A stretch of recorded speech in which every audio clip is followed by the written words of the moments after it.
আসসালামু আলাইকুম। কেমন আছেন সবাই? আশা করছি আল্লাহর অশেষ রহমতে সবাই ভালো আছেন। আলহামদুলিল্লাহ আমরাও ভালো আছি। মম লাইফ সাদিয়া চ্যানেলে আপনাদের সবাইকে স্বাগত। আমি সাদিয়া ব্রাহ্মণবাড়িয়া থেকে বলছি। অন্যান্য দিনের মতো সংসারের কাজকর্ম নিয়েই হাজির হয়েছি। আশা করছি আপনাদের কাছে ভালো লাগে। আর ভিডিওর শুরুতেই ছোট্ট একটা লাইক চেয়ে নিচ্ছি।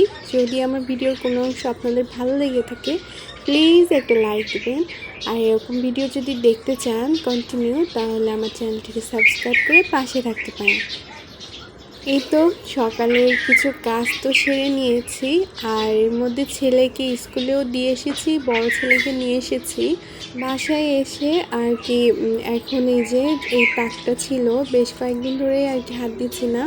আর আমার আসলে এক একদিন এক একটা করে কাজ শেষ করি, তো এতে করে দেখা যায় কি 1-2 দিন পর পরই সব কিছুতেই হাত না দিলেও আমার ভালো লাগে না। ধুলাবালি, তারপরে আরও অনেক ময়লা থাকে, তো সেজন্য চেষ্টা করি কিছুদিন পর পর সব কিছুই আর কি ডিপ ক্লিন করতে। তো আজকেও এটাতে হাত দিয়েছি। তো যেহেতু সকালে যাওয়ার আগে কিছুটা কাজ করেছিলাম আর এখন এসে করে নিলাম, তো গুছিয়ে নিয়েছি। আর এইদিকে হচ্ছে বাচ্চাদেরকে এই ফলটা কেটে খেতে দিয়ে দিয়েছি। মেয়ে আর ছেলে দুজনে বসে খাবে নাস্তা। তো এখন হচ্ছে রান্না করতে চলে এসেছি। তো স্কুলে যাওয়ার আগে কিছুটা কাজ আসলে আমি গুছিয়ে রেখেছিলাম, রান্না করব সেই সব, মানে পেঁয়াজ রসুন, যেহেতু আমি ফ্রোজেন খাবারটা তেমন একটা খাই না, তো সেজন্য দেখা যাচ্ছে যে যখন একটা তখন রেডি করে নিই। তো এই জন্য সকালে যখন খাবার তৈরি করেছিলাম তখন হচ্ছে আমি এগুলো একটু গুছিয়ে রেখে গিয়েছিলাম যাতে এসে দ্রুত কাজগুলো সেরে নিতে পারি। তো আজকে হচ্ছে মুগ ডাল দিয়ে গরুর যে কলিজা ফ্যাকসা থাকে ওইটা দিয়ে রান্না করব। আর এই মুগ ডালের এই খাবারটা না খেতে এত মজার হয়ে থাকে, তো ভাবলাম রেসিপি আকারে আপনাদের সঙ্গেও শেয়ার করি। তো অনেক তো গরুর কলিজা ভুনা ফ্যাকসা ভুনা খেয়েছেন, তো এইভাবে মুগ ডাল দিয়েও রান্না করে খেয়ে দেখবেন, খুব মজার হয়। তো এই তো ফার্স্টে আমি তো মুগ ডালকে একটু ভেজে নিয়েছি হালকা, একটা যখন সুঘ্রাণ বেরিয়ে এসেছে তখন হচ্ছে প্রেশার কুকারে বাসি দিয়ে নিয়েছি। তো যাতে আবার সিদ্ধ হওয়ার একটা ভয়ও থাকে, ডালটা বেশ পুরাতন মনে হচ্ছিল সেজন্য। আর এখন হচ্ছে তেল দিয়ে তারপরে দারচিনি এলাচ দিয়েছিলাম, তারপর হচ্ছে পেঁয়াজ কুচি দিয়েছি। তারপরে পেঁয়াজটা যখন বাদামি কালার হয়েছে তখন হচ্ছে আদা রসুন বাটা দিয়ে দিয়েছি। আর আদা রসুন বাটা দিয়ে তারপরে হচ্ছে আমি ওখানে কিছুটা কাঁচামরিচ দিয়ে দিয়েছি। এখানে বেশিরভাগ হচ্ছে কাঁচামরিচ দিয়ে রান্নাটা হবে, শুকনো মরিচটা সামান্য পরিমাণেই দিব। তারপরে লবণ, হলুদ, শুকনো মরিচ দিয়েছি সামান্য, তারপরে জিরা গুঁড়া দিয়েছি, দিয়ে ভালো করে কষিয়ে নিচ্ছি। কষানো হয়ে গেলে ফ্যাকসা আর কলিজাটাকে আমি হালকা একটু কুসুম গরম আর লেবুর পানি দিয়ে ধুয়ে পরিষ্কার করে নিয়েছিলাম, আর সেটাই দিয়ে ভালো করে কষিয়ে নিয়েছি।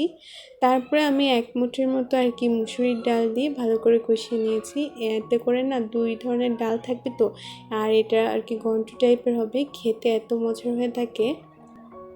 তো এখানে আমি আলু দিয়েছি কয়েক টুকরা, আর আলুটা খোসা সহই দিয়েছি। এটা যখন সিদ্ধ হয়ে আধ ভাঙা ভাঙা হবে তখন এটাও খেতে মজার হবে। তখন আমি পরিমাণ মতো পানি দিয়ে দিয়েছি সিদ্ধ হওয়ার জন্য। তবে আমার কড়াইটা ছিল খুবই ছোট, তো পরবর্তীতে আমি চেঞ্জ করে নিয়েছি।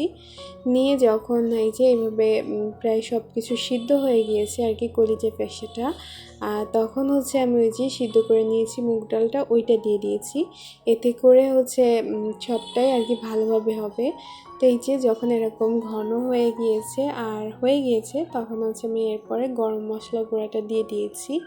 আর আজকে দুপুরে ভেবেছি এটার সঙ্গে সঙ্গে কাঁঠালের বিচি ভর্তাটা করি, যেহেতু বাচ্চারা এটা পেলে তো আর অন্য কিছু খাবে না, কিন্তু আমাদের জন্য আর কি ভাবলাম যে আর একটু কিছু না করে ভর্তা করলে বেশি মজা লাগবে খেতে।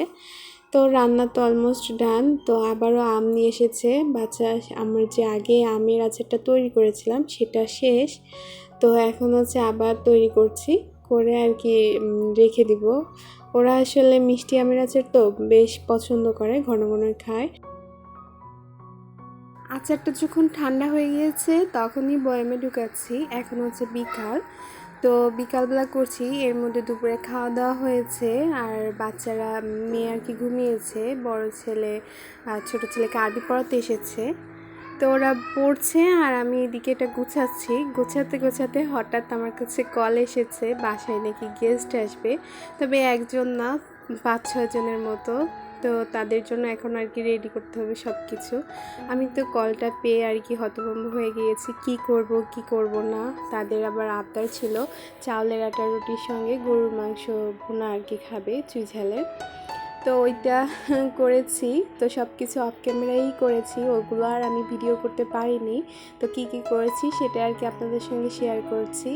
তো শুধুমাত্র গোশ আর রুটি দিব, এটাও কেমন লাগছিল। তো সবটাই আর কি এই তো অল্প সময়ের মধ্যে তৈরি করেছি। তো আমার একটু নার্ভাসও ফিল করছিলাম, কি করব আর কি করব না, মানে কোনটা গুলিয়ে যাবে কি না। তো না, আল্লাহর রহমতে সবটাই কমপ্লিট করতে পেরেছি।